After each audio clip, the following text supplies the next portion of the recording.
A few years ago, Spire's End began. Then, Spire's End continued with Hildegard. And now, Spire's End ends with Rangitaki. I have got this after backing it in Kickstarter, as I do Greg Favreau's games religiously, and I am just about to open to find out if this is worth the amount of money that I had to pay to get my hands on it. So play we all.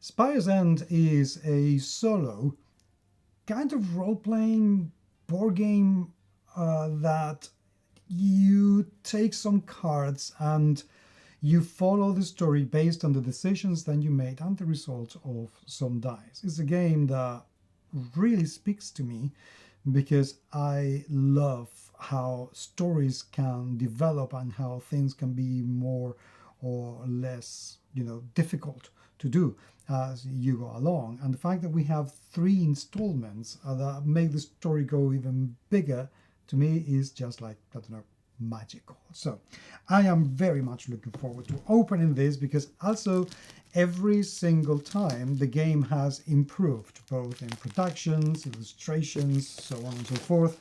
And Rangitaki is also the largest of the 3 boxes.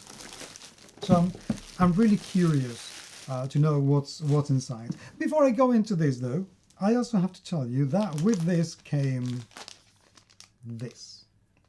This is a micro expansion called Salt and Sea.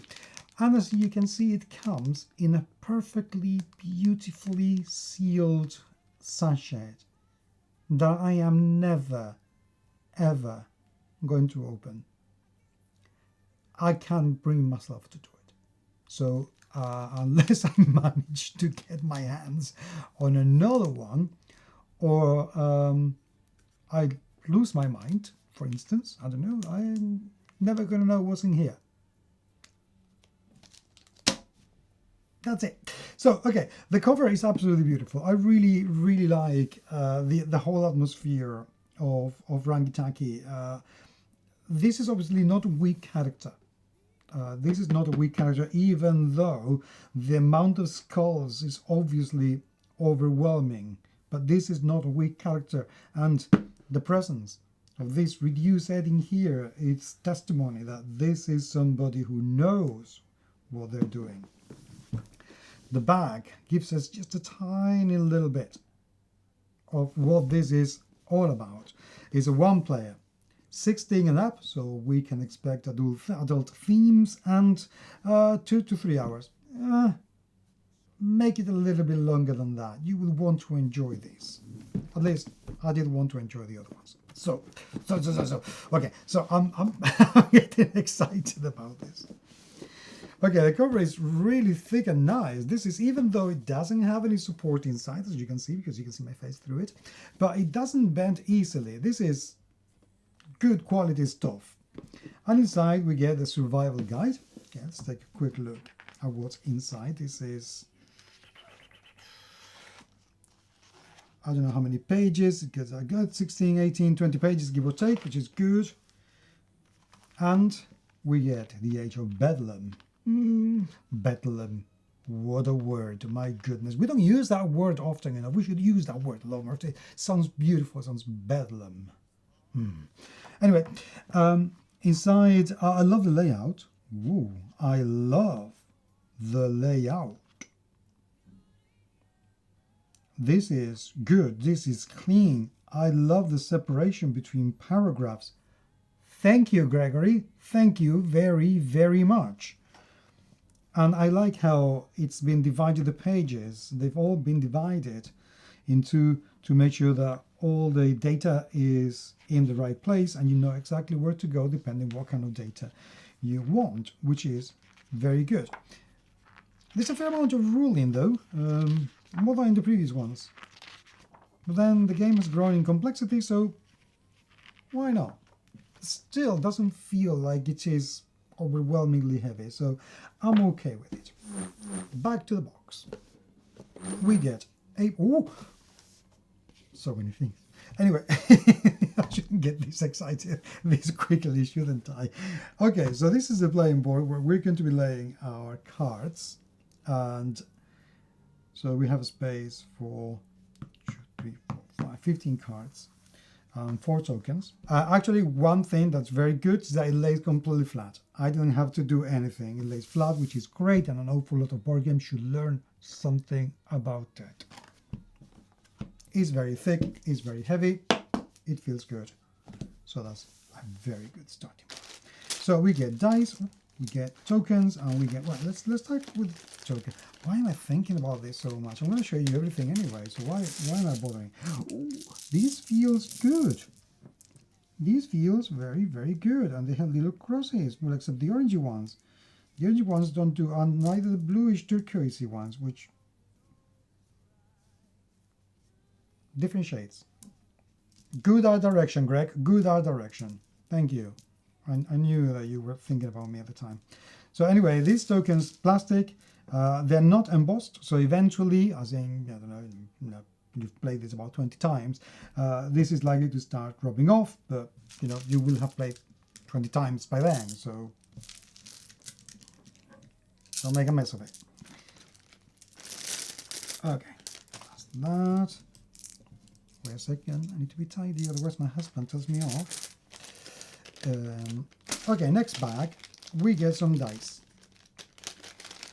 These are thick, they are heavy, they sound fantastic, and... Oh, I did 12, what's he doing there? Anyway, and these are embossed, which is good, and these are to represent the health. So we get... Oh, this is very precise. We get 0, 1 health, 2 healthies, and 3 healthies.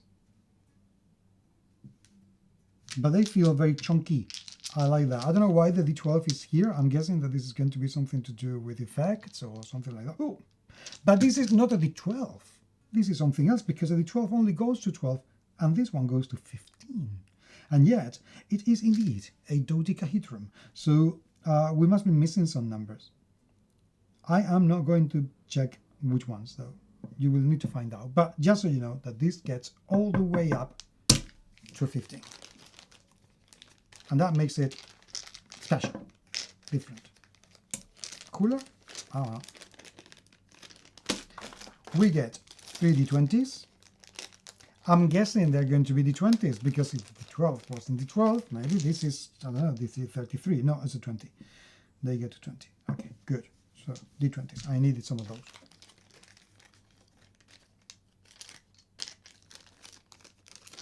Then we get some cubes. Plastic cubes. I'm not even going to open the bag. They're just plastic cubes. Trust me, they're cubes.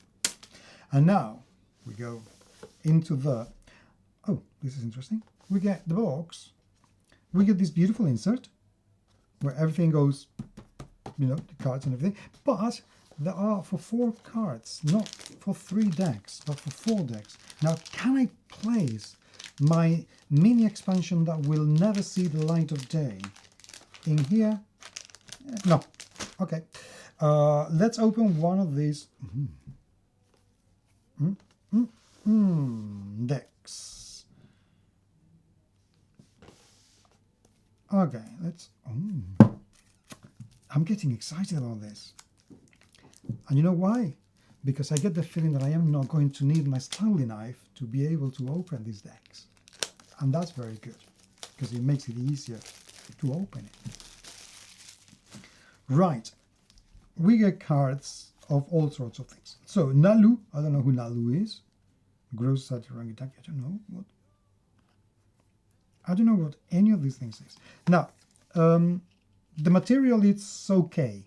It's not coated, so beware of finger marks when you handle these things. Okay, the printing is beautiful. The illustrations are absolutely gorgeous, And the anatomy is clear enough that you know exactly what you're looking at. You have everything that's big enough. All the iconography seems to be in the right place. And there are loads and loads and loads of illustrations, and they have two sides. Because, for instance, Nalu has that bag. Crow Society Rangitaki has a different bag. The Shard Rangitaki has the same bag. And yet, oh, this is Enemies Chapter 3. Maybe I'm spoiling something and I don't even know. How terrible of me. Am I being a bad person? I don't think so. So anyway, we get loads of bag cards. This is Chapter 3. So I've opened this by the end. Paco. But there are loads of cards. 159 is showing here, 133, 194, 208, somebody's dead in the water. Wow. Let's open another one. You want to open another one? Let's see if I can open number one. So one. Begin here. Oh. I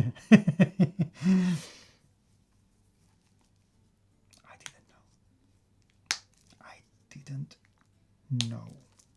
And you see, this is harder to open. This is a punishment from the gaming gods because I open the wrong thing. And I don't have, oh yes I do, my Saudi knife. And as you know, I always derive way too much pleasure out of doing this. I should have been a surgeon or a serial killer. But a surgeon would do, I think. I would be better as a surgeon, I reckon. Serial killer would be like, I don't fancy killing anyone today. So, okay, we begin here. This is chapter 1.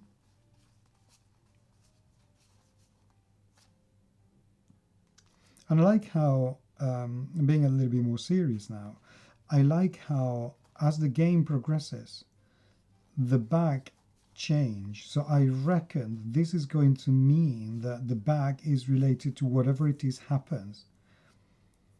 And you're going to be coming and going from one location to another to do things that further on will take you deeper into the game.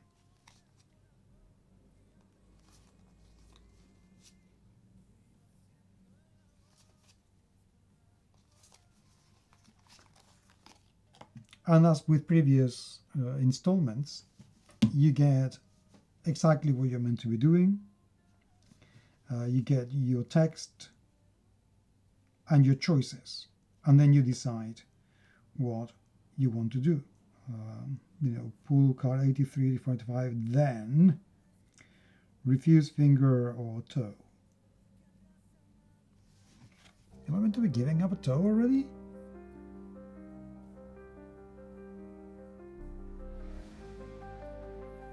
Wow, this is way to start.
So anyway, this is Rangitaki. I am looking forward to delving into this as soon as I have 4 hours available.